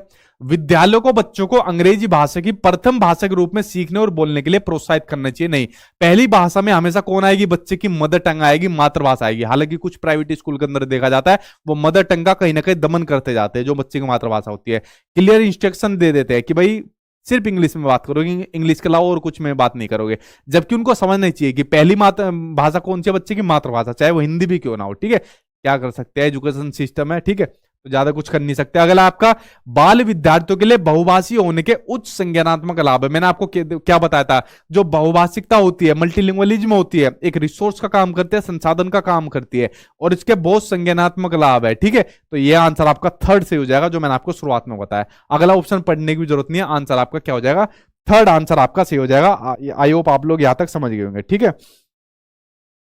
चलिए बढ़ते आपके नेक्स्ट क्वेश्चन की ओर। अगला क्वेश्चन आपको क्या दिया हुआ है, आप लोग यहां तक समझ गए होंगे। आप पीडीएफ तो बेस्ट रहेगी, और मत देखना उनके अलावा, नोट्स के अलावा कुछ भी। जिन बच्चों ने नोट्स ले रखे होंगे उनको फील भी हो गया होगा कि कितना मैटर उनके अंदर मिला हुआ है, ठीक है। आपको लगता है मतलब इतना मैटर, खुद दिल से बताओ, इतना मैटर पढ़ने के बाद सीटेट का एग्जाम कहीं बचने वाला है? कहीं नहीं बचेगा दूर दूर तक, ठीक है। तो ठीक है, इसलिए मैंने बनाए थे, क्योंकि मेरे बनाने में बहुत टाइम लगता है, जो मैं मैटर बनाता हूँ, नोट्स वगैरह बनाता हूँ, ठीक। चलिए अब बढ़ते हैं आपके सामने नेक्स्ट क्वेश्चन की ओर। अगला क्वेश्चन क्या दिया है, एनईपी 2020 के अनुसार निम्नलिखित में से भारत सरकार की कौन सी पहल इस बात पर बल देती है कि विद्यार्थी अधिकांश रूप से प्रमुख भारतीय भाषाओं की उल्लेखनीय एकता के बारे में बात करें। बताओ किसके बारे में बल देती है, कौन सी पहल थी भारत सरकार द्वारा, अभी बताइए, भूल मत जाना, ठीक है। एक भारत और श्रेष्ठ भारत, शुरुआत में ऑप्शन आ गया, आंसर आपका फर्स्ट आंसर आपका सही हो जाएगा। तो आपके जो लैंग्वेज से संबंधित बातें थी वो आपके जो शुरुआत में मैंने आपको बता दी थी, अब उन्हीं से जुड़े क्वेश्चन आपके सामने स्क्रीन पर आ रहे हैं, आंसर आप लोग साथ के साथ निकालिए। एनईपी 2020 पूरे देश के लिए प्राइमरी लेवल पर किस भाषा के निर्देश को माध्यम से प्रस्तावित करता है, कि प्राइमरी लेवल पर बच्चे की जो भाषा होनी चाहिए वो कौन सी होनी चाहिए। तो प्राइमरी लेवल पर कौन सी होनी चाहिए, वो सिर्फ बच्चे की मदर टंग होगी, ओनली ऑन को मदर टंग, मातृभाषा, उसके अलावा कुछ नहीं। तो आंसर आपका क्या हो जाएगा, फोर्थ मदर टंग हो जाएगा, या फिर उसको होम लैंग्वेज या फिर नेटिव लैंग्वेज के नाम से भी हम लोग जानते हैं, ठीक। चलिए बढ़ते हैं आपके सामने नेक्स्ट क्वेश्चन की ओर। अगला क्वेश्चन आपके सामने स्क्रीन पर आ गया कि एनईपी 2020 में विदेशी भाषा कौन कौन सी है, कोरियन, जापानी, थाई, फ्रेंच, जर्मन, स्पेनिश, पुर्तगाली और रूसी। इसलिए मैंने सारी लिख दी थी शुरुआत में। इनके अध्यापन डैश के रूप में अनुशंसा करते हैं, तेरी भाषा लैंग्वेज के रूप में बिल्कुल नहीं, उसमें आपकी नहीं करते, आपके अतिरिक्त भाषाओं के रूप में बात करते हैं कि कम से कम एटलीस्ट एक में तो बच्चों को अध्यापन कराया जाए, उसको निपुण कराया जाए। आंसर आपका सेकंड सही हो जाएगा, ठीक। आगे बढ़ते हैं, अब बात करते हैं एनईपी 2020 ने जो दिव्यांग है, जो दिव्यांग बच्चे, उनके किन अधिकारों की बात की गई है। देखिए मेरी बात ध्यान से समझना, मैंने एक टॉपिक डाला था जिसमें अधिगम विकास लर्निंग डिसेबिलिटीज के नाम से टॉपिक था, जिसमें मैंने आपको dyslexia, dysgraphia, dysmorphia, dysthymia, dyscalculia वगैरह वगैरह सब पढ़ाया था। उसी में मैंने आपको दिव्यांग से संबंधित जो एक्ट आया था, RPWD act, right of person with disability act, जो आपका 2016 में आया था, इसके बारे में भी मैंने आपको बताया था कि ये दिव्यांगों से जुड़ा जो अधिकार आया आपका 2016 के अंदर, बेसिकली अमेंडमेंट था, ये संशोधन होकर आया है। तो जो आरपीडब्ल्यूडी एक्ट आया 2016 में, right of person with disability act, तो इसमें क्या था, पहले 7 तरीके की जो दिव्यांगता थी उनकी जगह 21 तरीके की दिव्यांगता बता दी गई कि अगर इन 21 में से किसी भी बच्चा कोई परेशान होगा तो वो दिव्यांगता की कैटेगरी के अंदर आएगा। इन्हीं दिव्यांग बच्चों के लिए एनईपी 2020 ने क्या बात कही है, उनके ऊपर एक बार नजर डालते हैं। तो आरपीडब्ल्यूडी एक्ट यह समावेशी शिक्षा को एक ऐसी व्यवस्था के रूप में डिफाइन करता है जहां सामान्य और दिव्यांग सही बच्चे एक साथ सीखते हैं। यानी आपका जो एनईपी 2020 है वो कहता है कि जो दिव्यांग बच्चे भी है उन्हें भी सामान्य बच्चों के साथ एजुकेशन दी जाए, वरना अगर उनको अलग से एजुकेशन दी जाएगी तो उनके अंदर कहीं ना कहीं हीन भावना देखने को मिल जाएगी कि यार मतलब हमारे अंदर कुछ ना कुछ कमजोरी है। ठीक है, तो ये काम आपको नहीं करना है। उसके अलावा एनईपी 2020 के अकॉर्डिंग दिव्यांग बच्चों के लिए एक उपयुक्त इमारती ढांचा होना चाहिए। मतलब जो स्कूल का ढांचा है जहां पर बच्चे पढ़ने जाएंगे वो उनके लिए उपयुक्त होना चाहिए, उपयुक्त तकनीक होनी चाहिए, ठीक है, टेक्निक होनी चाहिए। और ढांचा भी जैसे स्कूल का ढांचा है, मान लीजिए कोई बच्चा फॉर एग्जांपल चल नहीं पाता तो इसकी जो व्हील चेयर है उसके लिए अलग से वो कुछ व्यवस्था होनी चाहिए ताकि बच्चा उसके ऊपर चढ़ाकर फर्स्ट फ्लोर पर चला जाए। वैसा आपको ध्यान रखना है। एनईपी 2020 भी इस बात को कहती है कि जो स्कूल का जो आपका स्ट्रक्चर है वो दिव्यांग बच्चों के लिए कभी भी फर्स्ट फ्लोर पर नहीं होना चाहिए, वो ग्राउंड लेवल पर होनी चाहिए ताकि बच्चों को कुछ असुविधा ना हो सके। ऊपर चढ़ेगा बच्चा परेशान होगा फिर, ठीक है, नीचे होना चाहिए। और प्रत्येक स्टूडेंट के लिए एक शिक्षा और निजी शिक्षक के प्रावधान को बताया गया है। ठीक है, तो इस तरीके की बात कही गई है। चलिए बढ़ते अब आपके सामने, नहीं एक शिक्षा और निजी शिक्षक की बात नहीं, कंपलसरी एजुकेशन की बात कही गई है। ठीक है, कंपलसरी एजुकेशन की बात। चलिए अब बात करते हैं आपके सामने, अगला क्वेश्चन सामने स्क्रीन पर आ गया। अब देखिए, अब इस क्वेश्चन का आप लोग आंसर दीजिए। इसका आंसर मैं नहीं दूंगा, आप लोग कमेंट बॉक्स में इसका आंसर दीजिए। कितना सिंपल क्वेश्चन है कि दिव्यांग छात्रों की शिक्षा के संदर्भ में निम्नलिखित में से किस प्रावधान को एनईपी 2020 द्वारा बढ़ावा नहीं दिया गया है। ध्यान से पढ़ना, किसको बढ़ावा नहीं दिया गया है। उपयुक्त इमारती ढांचा इसके लिए दिया गया है आपका। ठीक है, अगला प्रत्येक विद्यार्थियों के लिए, अब आप लोग खुद आंसर बताओ इसका, प्रत्येक विद्यार्थी के लिए एक शिक्षा और निजी शिक्षक का। ठीक है, इसका भी आपका दिया हुआ है। अनिवार्य शिक्षा कंपलसरी एजुकेशन इसका दिया गया है नहीं दिया गया बताओ। और उपयुक्त तकनीक तो आपने पढ़ ही लिया। ठीक है यार, कितना सिंपल है, आंसर 30 निकल कर आ जाएगा। जो जो पॉइंट मैंने अभी आपको ऊपर लिखवाए तो वही तीनों पॉइंट आपके यहीं पर आपको देखने को मिलेगा। ठीक है, चलिए बढ़ते अब आपके अगले क्वेश्चन की ओर। अगला क्वेश्चन आपको क्या दिया हुआ है, अगला क्वेश्चन आपके सामने स्क्रीन पर आ गया। सब आपको मेरी वेबसाइट से मिलेंगे, गूगल पर जाकर सर्च कर लिया करो भाई। मैं कह कह के थक गया, मैंने नोट्स के लिए अलग से वीडियो बनाई हुई है, उसमें पूरा डिटेल में बताया हुआ है नोट्स के अंदर क्या मटेरियल है, कैसा आपको डाउनलोड करना है। तो उस वीडियो को जाकर आप लोग देख लीजिए जो मैंने नोट्स की बनाई हुई है। ठीक है, वरना सिंपल है, गूगल पर जाकर लिखो sachinacademy.com, वहां से आपको मिल जाएंगे। अगला क्वेश्चन सामने आपकी स्क्रीन पर आ गया कि एनईपी 2020 का जो केंद्र बिंदु है वो क्या है। एनईपी 2020 का केंद्र बिंदु क्या है। कठोर पाठ्यक्रम, बच्चों के लिए कठोर पाठ्यक्रम इतनी सुप्रीम पावर के लिए हो ही नहीं सकता। ठीक है, बहुविषयकता और समग्र शिक्षा, बिल्कुल सही बात है। अलग अलग विषयों की बात करता है, समग्र शिक्षा की बात करता है, जिसमें बच्चे की आपकी शारीरिक शिक्षा होगी, मानसिक शिक्षा होगी, तो जितने भी एक्सपेक्ट है आपके एजुकेशन से संबंधित उन सभी की आपकी बात करता है आपका एनईपी 2020। परीक्षा की ओर या उसके लिए सीखना बिल्कुल नहीं, आकलन के योगात्मक तरीकों को अपनाना नहीं। आंसर आपका सेकंड सही हो जाएगा। देखिए अब अगला इसी से जुड़ा हुआ कंसेप्ट आ गया एनईपी 2020 में, जो आपका करिकुलम होता है, पाठ्यचर्या होता है या जो पाठ्य पुस्तक होती है, उनके संदर्भ में कौन कौन सी बातें कही गई है। अब इनके बारे में एक एक करके हम लोग जान लेते हैं। ठीक है, आगे बात करते हैं। ठीक है सर, आप थकते नहीं हो, सुपरमैन हो क्या? नहीं भाई, जब आप लोग टीचर बन जाओगे ना, कई कई घंटे पढ़ाओगे, आप लोग भी सुपरमैन बन जाओगे। ठीक, अगला देखो आप लोग, अगला है आपका टेक्स्ट बुक और करिकुलम के संदर्भ में। अब एनईपी 2020 ने क्या बात कही है कि जो बच्चे की पाठ्य पुस्तक है, पाठ्यक्रम है, वो किस प्रकार का होना चाहिए। देखिए, क्लास 6 से ही शैक्षिक पाठ्यक्रम में व्यावसायिक शिक्षा को शामिल कर लिया जाए। मैंने आपको शुरुआत में बताया था, शुरुआत के लेवल में जब मैंने आपको फाउंडेशनल प्रिपरेटरी आपकी स्टेज बताई थी, तो उसी के अंदर मैंने आपको बताया था कि जब बच्चा क्लास 6 के अंदर एडमिशन लेता है, किसमें, क्लास 6 के अंदर एडमिशन लेता है, तो बच्चे को एक वोकेशनल सब्जेक्ट दिया जाएगा। बच्चों को एक वोकेशनल सब्जेक्ट दिया जाएगा कि बेटा तेरा जिसमें भी पढ़ने का मन है, आगे फ्यूचर बनाने का मन है, तो अपना एक सब्जेक्ट डिसाइड कर ले।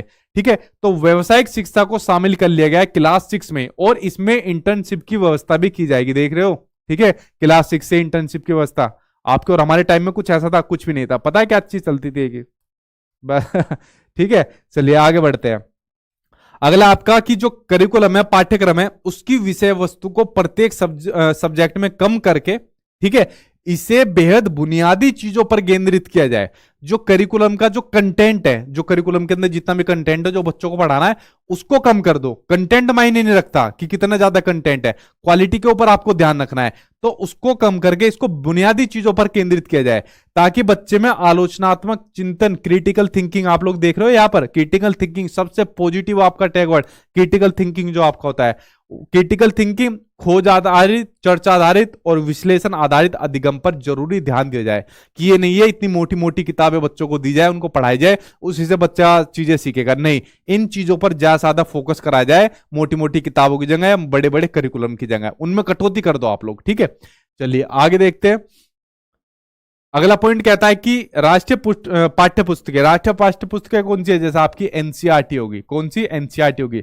और सीटेट में तो आपकी रामबाण है, आप लोग पढ़ लेना। पेपर 1 के लिए 3rd 4th 5th की, और पेपर 2 के लिए 6th 7th 8th की आपकी। यहां से बाहर आपका नहीं आएगा पेपर, ठीक है। नहीं पढ़ना चाहते तो नोट्स के अंदर सब दिया ही हुआ है। आगे देखते हैं। स्कूल का जो करिकुलम है उसमें कमी होनी चाहिए और वो लचीलापन होनी चाहिए। मैंने कहा ना, लचीलापन, फ्लेक्सिबिलिटी की बात तो हर जगह कही गई है। और रटकर सीखने की बजाय, रटने को तो माना ही नहीं, रटकर सीखने की बजाय रचनावादी सीखने के तरीके पर जोर देने के साथ साथ स्कूल की नेशनल टेक्स्ट बुक में भी बदलाव होनी चाहिए। यानी जो एनसीईआरटी की भी किताब है, इसमें भी कहीं ना कहीं बदलाव की बात करता है आपका एनईपी 2020। अब देखिए एनईपी 2020 के अंदर जैसे आप लोग कुछ पॉइंट के ऊपर पढ़ोगे, मान लीजिए जेंडर बाइस के ऊपर पढ़ोगे, तो उसमें कुछ ऐसी फोटो होनी चाहिए, कुछ ऐसे कंसेप्ट होनी चाहिए जिसमें मेल और फीमेल दोनों को इक्वल बताया जाए। दोनों में यहाँ पर इनइक्वालिटी की बात ना कही जाए, असमानता की बात ना कही जाए, ठीक है। तो इस तरीके की होनी चाहिए एनसीईआरटी की बुक। तो वो भी कैसी होनी चाहिए? फ्लेक्सिबल होनी चाहिए, उनमें भी बदलाव किया जा सके। अब इसी से जुड़ा क्वेश्चन सामने आपकी स्क्रीन पर आ गया, इसका आंसर आप लोग दोगे अब खुद। अब खुद से इसका आंसर आप लोग दो। क्वेश्चन सामने आपकी स्क्रीन पर दिया हुआ है कि एनईपी 2020 किस पर बल देती है? पाठ्यचर्या का लचीलापन पर बल देती है, बिल्कुल सही बात है। करिकुलम के फ्लेक्सिबिलिटी पर ज्यादा ध्यान देती है, मैंने आपको शुरुआत में बताया। पाठ्यचर्या का मानकीकरण पर नहीं देती, पाठ्य पुस्तकों का गैर संदर्भीकरण नहीं देती, ठीक है। अगर संदर्भीकरण होता तो आपका आंसर तब भी सही हो जाता। पाठ्य पुस्तकों को रटकर, कहां से आ गया भाई रटकर, ठीक, आंसर आपका पहला सही हो जाएगा। आगे बढ़ते हैं। आपके करिकुलम से जुड़ा हुआ आपका नहीं, खत्म हो गया, एक ही क्वेश्चन था। अब बचा आपका प्रोग्रेस कार्ड। अब जो बच्चों को प्रोग्रेस कार्ड मिलेगा, जो उन्नति पत्र मिलेगा, जिसको प्रगति पत्र के नाम से भी जाना जाता है, इसको यार इंग्लिश में याद कर लेना, हिंदी में अलग अलग नाम सीटेट के अलग अलग शिफ्ट में दिए थे, ठीक है। तो इंग्लिश में इसको बोला जाता है प्रोग्रेस कार्ड। कि एनसीईआरटी और एससीईआरटी के मार्गदर्शन में राज्य और केंद्र शासित प्रदेश द्वारा सभी स्टूडेंट्स के स्कूल बेस्ड असेसमेंट के आधार पर तैयार होने वाला और पेरेंट्स को दिए जाने वाला जो प्रोग्रेस कार्ड है, उसको पूरी तरीके से नया स्वरूप दिया जाएगा। यानी जब बच्चों को प्रोग्रेस कार्ड मिलेंगे, आप लोगों को भी मिला है, मुझे भी मिला है, ठीक है, उसमें कोई बच्चा फर्स्ट सेकंड थर्ड आ गया, उसकी वाहवाही होती थी, हमारी कभी नहीं हुई, ठीक, इस तरीके से। और हमारी नहीं हुई तो घर पे जाके फिर ताने मिले, ठीक, किसी के घर वाले पेल भी देते थे, बढ़िया तरीके से पेल मतलब मार देते थे। अब वो तरीके चले गए भाई, वो दुख हमने झेल लिया, आप लोगों ने भी वो दुख झेल लिया। अब जो आगे हमारे बच्चे होंगे उनको कैसे प्रोग्रेस कार्ड मिलेंगे? उनके प्रोग्रेस कार्ड हमें मिलेंगे, वो कैसे मिलेंगे? उसमें बच्चे के एस्पेक्ट से सभी चीजों को रखा जाएगा। हमारा तो सिर्फ एक पहलू होता था कि 100 में से कितने नंबर लेकर आया, अगर कम नंबर एक आया तो तोड़ दो भाई बढ़िया तरीके से। लेकिन अब ऐसा नहीं है। अब जो बच्चों को प्रोग्रेस कार्ड मिलेगा उसमें बच्चे के सभी एस्पेक्ट रखे जाएंगे, चाहे उसके कोग्निटिव हो, अफेक्टिव हो, ठीक है, या आपके साइकोमोटर हो, सभी डोमेन से संबंधित उसकी चर्चा की जाएगी जो बच्चों को प्रोग्रेस कार्ड मिलेगा। और ध्यान रखना है जो बच्चों का प्रोग्रेस कार्ड होगा वो 360 डिग्री मल्टी डायमेंशनल होना चाहिए। कैसा? 360 डिग्री मल्टी डायमेंशनल, इसके ऊपर फोकस करना कि जो बच्चों का कार्ड है वो 360 डिग्री मल्टी डायमेंशनल होना चाहिए। मैंने आपको बताया जिसमें बच्चे से जुड़े सभी एस्पेक्ट को रखा जाएगा। बच्चे ने क्या काम करा, कितनी स्पीड से करा, क्या सीखा, किसमें उसको दिक्कत आई, ऐसी सभी चीजों का रखा जाएगा, ठीक। ये सब मैंने आपको बता दी कि उसमें कोग्निटिव, अफेक्टिव, साइकोमोटर डोमेन, इन सभी के विकास का बारीकी से विश्लेषण का वर्णन किया जाएगा। स्टूडेंट्स की विशेषताओं समेत दिया जाएगा। कभी आपकी विशेषता बताई गई है स्कूल के टीचर की तरफ से? मेरी तो कभी नहीं बताई। आप लोगों की बताई हो कि भाई मतलब ये इसने अच्छा काम किया इस बार इतना बढ़िया नंबर लेकर आए या कुछ भी लेकर आए, कभी कुछ नहीं बताई, ठीक है। तो ये चीज तो छोड़ो आप लोग। अब जो आगे बच्चे आएंगे उनकी हमको सुननी पड़ा करेगी, ठीक। तो अब जो प्रोग्रेस कार्ड मिलेगा वो बच्चों को कुछ इस तरीके का मिलेगा। और दूसरी बात आपको इसके अंदर एक वर्ड ध्यान रखना है, जो बच्चों का प्रोग्रेस कार्ड है यह रिपोर्ट जो आपको मिलेगी, ये प्रोग्रेस रिपोर्ट मिलेगी, सेल्फ असेसमेंट और जो आपका पीयर असेसमेंट है, इनके समावेशन ये बात करता है। सेल्फ असेसमेंट जिसमें बच्चा अपना आकलन खुद करता है, ठीक है, यानी बच्चे ने कोई चीज पढ़ी और खुद ही उसकी प्रैक्टिस कर रहा है। जैसे हम लोगों ने किताब पढ़ ली, उसके अंदर क्वेश्चन है और मन ही मन उसका अंदर आंसर दे रहे हैं, या अपने दोस्त यार से कहा या बहन भाई से कहा भाई तो हमसे क्वेश्चन पूछ, हम उसका आंसर देंगे। या फिर पीयर असेसमेंट जो अपने दोस्त यार से करके पूछता है कि भाई ले क्वेश्चन पूछ और फिर मैं उसका आंसर दूंगा। तो इनके समावेशन की भी बात करता है जो ये आपका प्रोग्रेस कार्ड मिलेगा। ठीक, तो ये कंसेप्ट आपका समझ में हुआ 360 डिग्री मल्टी डायमेंशनल का। अब इससे जुड़ा हुआ क्वेश्चन सामने आपकी स्क्रीन पर आ गया, इसका आंसर आप लोग दे दीजिए खुद से। क्वेश्चन आपको दिया हुआ है कि एनईपी 2020 में प्रस्तावित समग्र 360 डिग्री बहुआयामी उन्नति पत्र, यानी जिसको प्रोग्रेस कार्ड बोलते हैं, को क्या दर्शाना चाहिए। देखते हैं क्या दर्शाना चाहिए। विद्यार्थियों के प्रदर्शन की दूसरे प्रदेशों में विद्यार्थियों के अंकों से तुलना करनी चाहिए। ऐसा काम बिल्कुल नहीं करनी चाहिए कि दूसरे स्टेट वालों से तुलना करो कौन ज्यादा है कम है। ठीक, विद्यार्थियों की संज्ञानात्मक, भावात्मक तथा मनोगत्यात्मक आयामों में प्रगति को भी देखता है कौन, आपका प्रोग्रेस कार्ड। आपका कोग्निटिव, एफेक्टिव और साइकोमोटर डोमेन तीनों की बात करता है। यही आंसर आपका सही हो जाएगा सेकंड। ठीक है, आगे पढ़ने की भी जरूरत नहीं है आपका। तो फ्रेंड्स देखिए, एनईपी 2020 से संबंधित जितने महत्वपूर्ण पॉइंट थे वो सब आज की वीडियो के अंदर मैंने आपको बताया। जो कंसेप्चुअल नॉलेज आपको पता होनी चाहिए, जो एनईपी 2020 ने कही है वो आपको बताई, और उनसे संबंधित क्वेश्चन आंसर भी अच्छे खासा आज की वीडियो के अंदर आपको करा दिए जो सीटेट के एग्जाम में पूछे गए। मेरे ख्याल से एनईपी 2020 का कोई ऐसा क्वेश्चन नहीं बचेगा जो आप लोग उठाकर प्रैक्टिस करोगे और आप उसका आंसर ना दे पाओ। ठीक है, सभी का आंसर आप लोग दे दोगे। तो जो मैंने आपको अपने नोट्स दे रखे हैं, तो नोट्स के अंदर जो आपको प्रीवियस ईयर के क्वेश्चन आंसर है वहां जाकर प्रैक्टिस करिए और देखिए आप लोग सभी का आंसर निकालोगे, साथ के साथ आपकी प्रैक्टिस हो जाएगी। मैंने तो वैसे वीडियो में भी इंक्लूड कर दिए। ठीक है, इनके अलावा शायद ही कोई क्वेश्चन बचा होगा, वरना यही रिपीट हो रहे होंगे बार बार, क्योंकि पिछली बार जो ऑनलाइन शिफ्ट हुआ था उसमें भर भर के क्वेश्चन यहां से पूछे गए थे।